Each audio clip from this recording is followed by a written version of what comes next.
Margonda lahir tanggal 1 Maret 1918 dan wafat tanggal 16 November 1945. Meninggal di usia 27 tahun dalam pertempuran ketika pasukannya menyerang tentara Inggris di Kalibata pada tanggal 16 November 1945. Adalah seorang pejuang kemerdekaan. Namanya diabadikan sebagai nama jalan utama di kota Depok, yaitu Jalan Margonda Raya. Oh, jadi beliau ini adalah pejuang yang berkiprah di ibu kota ya guys. Oke, lanjut. Margonda lahir dan besar di Bogor. Pada usia 2 tahun, ia dan keluarganya pindah dari Jonggol dan tinggal di Jalan Ardio Bogor, sekarang daerah Bogor Tengah. Waktu masih sekolah, Margonda terkenal sebagai atlet yang berprestasi. Nama aslinya adalah Margana.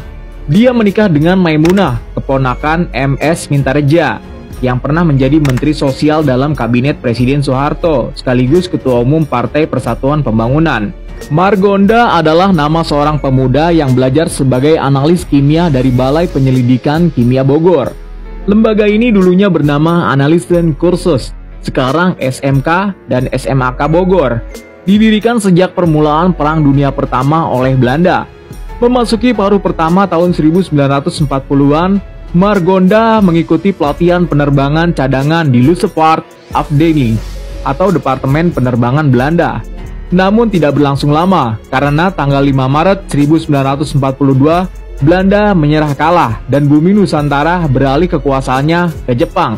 Saat Jepang takluk dengan bom atom Amerika di Nagasaki dan Hiroshima pada tahun 1945, Margonda ikut aktif dengan gerakan kepemudaan yang membentuk laskar-laskar.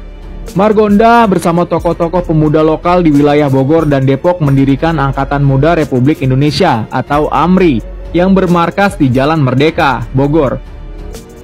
Umur Angkatan Muda Republik Indonesia atau AMRI di bawah kepemimpinan Margonda relatif singkat. Mereka pecah dan anggotanya bergabung dengan BKR, Pesindo, KRIS, dan kelompok kecil sejenis lainnya. Margonda masuk anggota BKR di Bogor. Setelah mengikuti pendidikan kemiliteran secara singkat, ia dimasukkan ke Batalion Kota Bogor dengan pangkat Letnan Muda. Dari Bogor ia naik kereta api dan bergabung dengan pasukan Batalion 1 di Depok. Ketika gugur di Kalibata bersama rekannya Sutomo, jenazahnya dibawa ke Bogor, tempat kelahirannya. Keduanya dimakamkan di depan stasiun Bogor. Makam keduanya kemudian dipindahkan ke Taman Makam Pahlawan Dredet Bogor. Oke guys, jadi beliau ini merupakan pejuang asli kota Bogor ya. Awalnya beliau bersama teman-temannya membentuk Laskar Perjuangan, namun pecah kongsi, dan beliau masuk ke pasukan resmi nasional, yaitu BKR.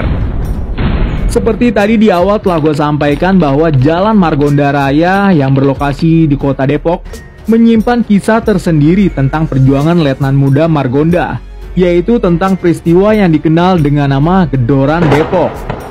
Peristiwa terjadinya Gedoran Depok tak lepas dari sejarah awalnya berdirinya Depok oleh Cornelis Castellan, saudagar VOC, generasi awal yang memerdekakan kota Depok. Sejak itulah Cornelis Castellan menjadi tuan tanah, yang kemudian menjadikan Depok memiliki pemerintahan tersendiri, lepas dari pengaruh dan campur tangan dari luar.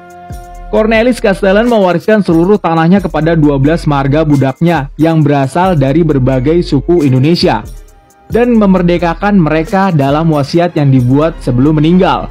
Meski bermuka pribumi dan berkulit coklat, 12 marga dan keturunan mereka bergaya hidup seperti orang Eropa, buah didikan sang tuan. Mereka inilah yang disebut sebagai Belanda Depok. Sehari-hari mereka menggunakan bahasa Belanda.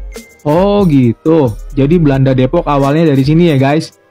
Nah, sejarah juga menyebut Depok sudah lebih dulu merdeka sejak 28 Juni 1714. Mereka punya tatanan pemerintahan sendiri, yakni Gemeente Bestuur Depok, yang bercorak republik. Pimpinannya seorang presiden yang dipilih 3 tahun sekali melalui pemilu. Pemerintah Belanda di Batavia menyetujui pemerintahan Castellan ini dan menjadikan sebagai kepala negara Depok yang pertama. Oh begitu ya, baru tahu nih. Tak ayal jika mereka enggan bergabung dengan republik baru bernama Indonesia. Mengingat mereka sudah merdeka dan sudah punya presiden sebelum proklamasi 17 Agustus 1945 yang dikumandangkan oleh Soekarno-Hatta. Karena Depok tidak mengakui proklamasi kemerdekaan 17 Agustus 1945, akibatnya wilayah yang berjarak hanya beberapa kilometer dari Jakarta diserbu para pejuang kemerdekaan. Depok dikepung dari seluruh penjuru mata angin. Depok dijarah takluk di bawah todongan senjata.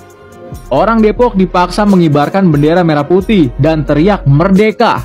Siapapun yang membangkang akan kena hantam. Tak sedikit korban berjatuhan.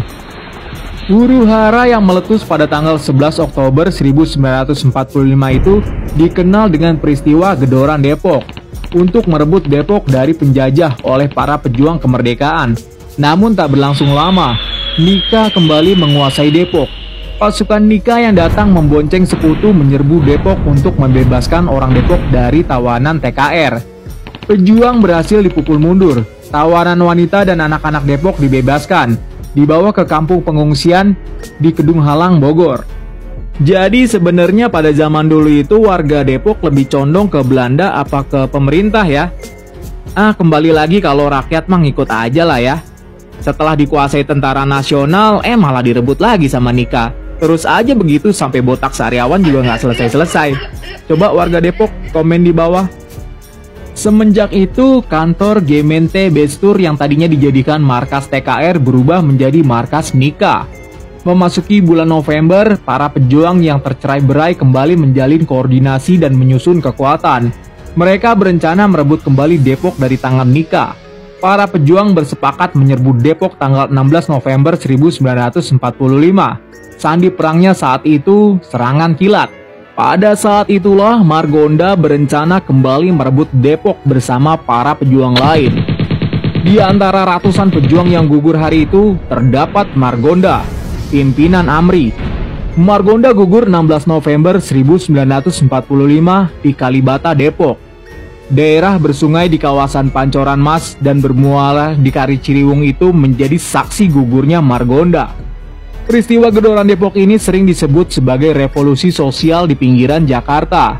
Melalui peristiwa inilah lahir tokoh-tokoh seperti Margonda, Tole Iskandar, dan Mukhtar. Nama pejuang itu kini diabadikan sebagai nama jalan utama di kota Depok. Demikian sekelumit kisah tentang seorang pejuang bernama Letnan Muda Margonda dalam mempertahankan kedaulatan negara.